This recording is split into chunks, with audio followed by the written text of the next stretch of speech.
This is the documentary of Anthony K. Eaton, Chief Creative Officer of Continental Exposure Studios, an emerging photo, cinema design brand. Born and raised in Detroit, Michigan, Anthony is revered for his creative vision with the ability to make fine art from the ground up. As a combat veteran of the United States Navy and Army, he will explain what type of legacy to leave and the importance of resilience in the face of change. He will also showcase some of the tools of his trade and speak about the changes that have taken place in his life since his creative reinvention began. This is Continental Exposure Studios, Flightmode.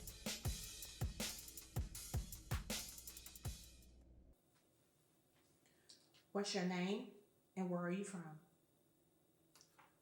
My name is Anthony Eaton, and I am from Detroit, Michigan. What part of growing up in Detroit playing you're wanting to become a photographer? Growing up in Detroit, we had access to a lot of things visually, as far as the cityscape, as far as downtown, as far as Woodward Avenue, as far as your eyes could take you. So it was easy to want to chronicle those times because I knew growing up as a kid in Detroit, the times were changing. Who were your biggest influences and encouragers during your childhood? My biggest influences were my parents, Jordan and Survivor. They were everything as far as encouraging me to be able to go for my dreams, to be able to set the standard for what it is that I wanted to do in my life.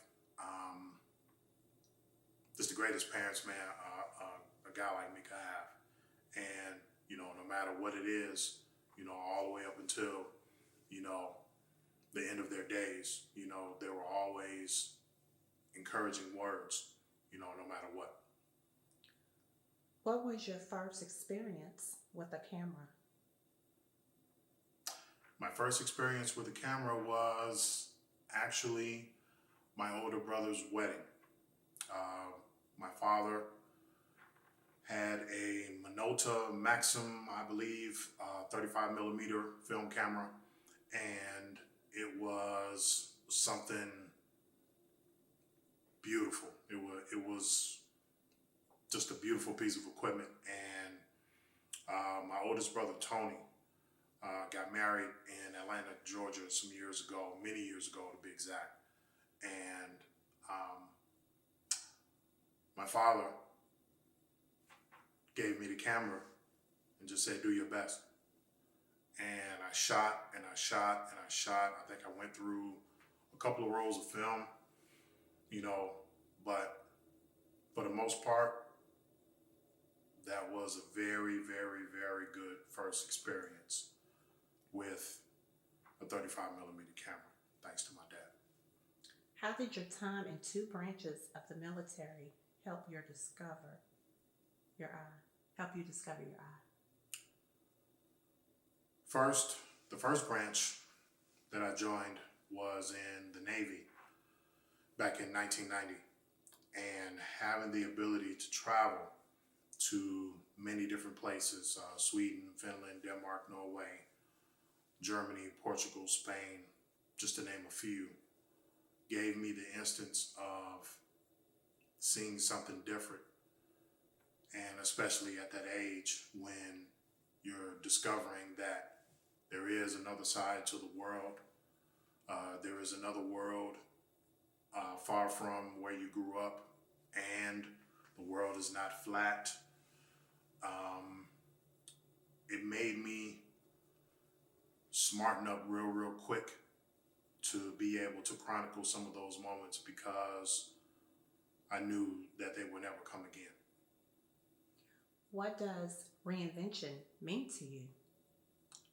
Reinvention means to me the instance of having the ability to be able to change in spite of, to want to be better, to push yourself to be better, to do something different that nobody that you know, family, friends, or whatever, that has ever done. What chapters in your life have inspired you to keep going? I think that the loss of my parents are or have been the chief inspiration for me to be able to keep going, to be able to thrive in the face of change, in the face of loss, in the face of losing their voices of encouragement, their voices of inspiration, their voices of love. It became few for me. Actually, today, this is Martin Luther King's birthday, January 2020. So this would make a year since my mother's passing. And this past November was 10 years since my father's passing. So to be able to stay driven, stay hungry, even in the midst of losing their inspiration, has meant everything. What other creatives are you inspired by? I am inspired by Spike Lee. I am inspired by Virgil Abloh. I am inspired by Ava DuVernay. I am inspired by Samuel L. Jackson. I am inspired by Denzel Washington. I am inspired by Regina King. I am inspired by, most importantly, Gordon Parks. What does creating do for you mentally and emotionally? Creating for me is like yoga.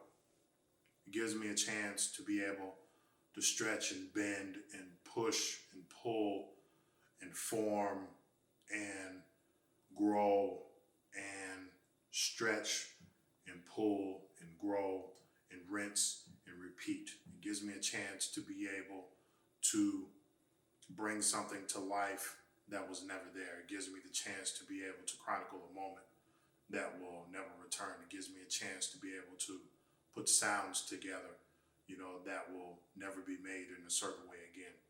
So it definitely clears me mentally and fulfills me emotionally. Why is it important for you to leave a legacy through creating? It is important for me to leave a legacy through creating because, as my mother used to say, we only come this way once. So with that being said, I felt it was easier to be able to leave a creative legacy vice just a legacy of giving somebody 25 to 35 years of your life and it stands for nothing. At the very least, there will be a piece of me on someone's wall.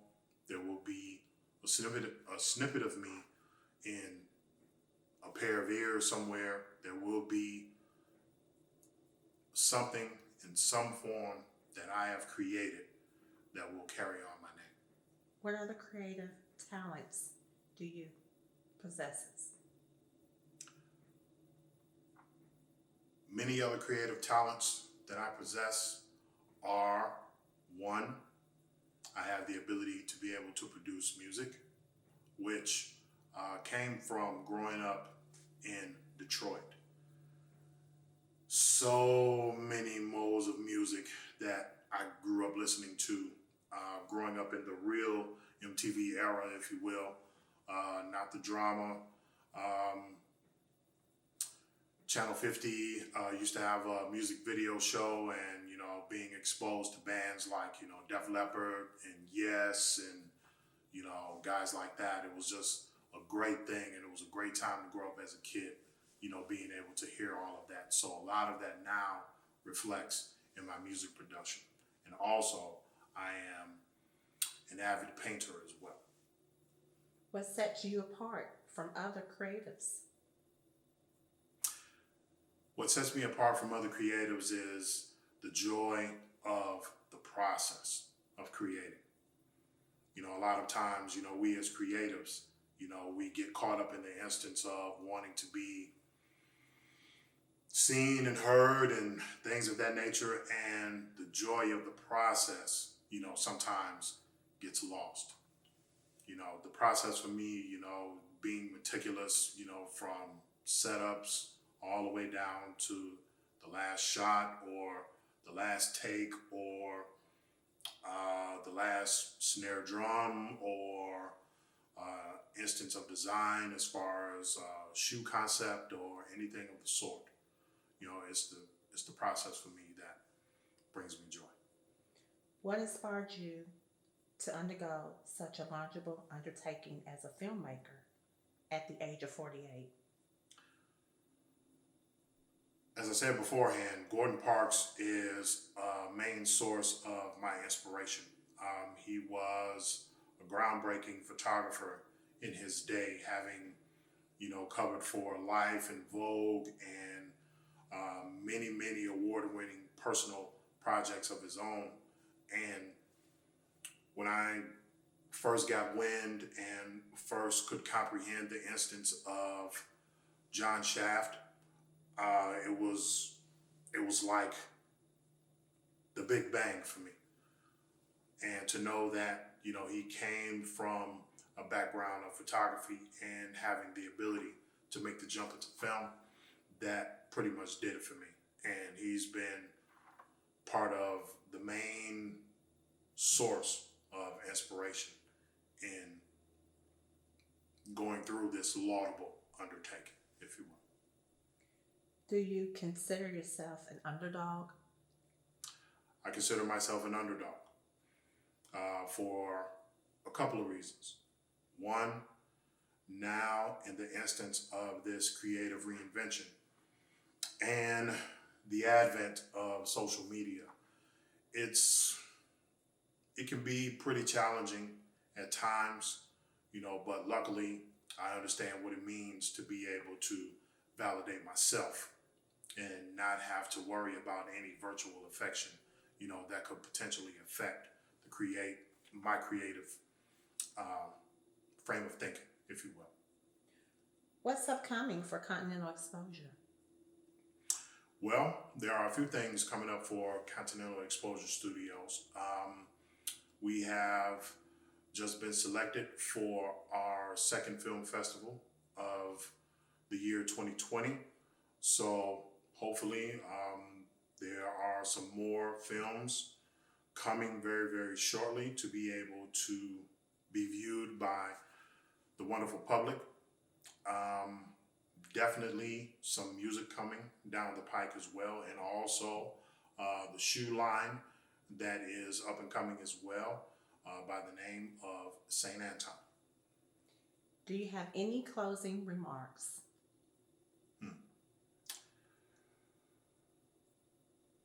Keep going, keep growing.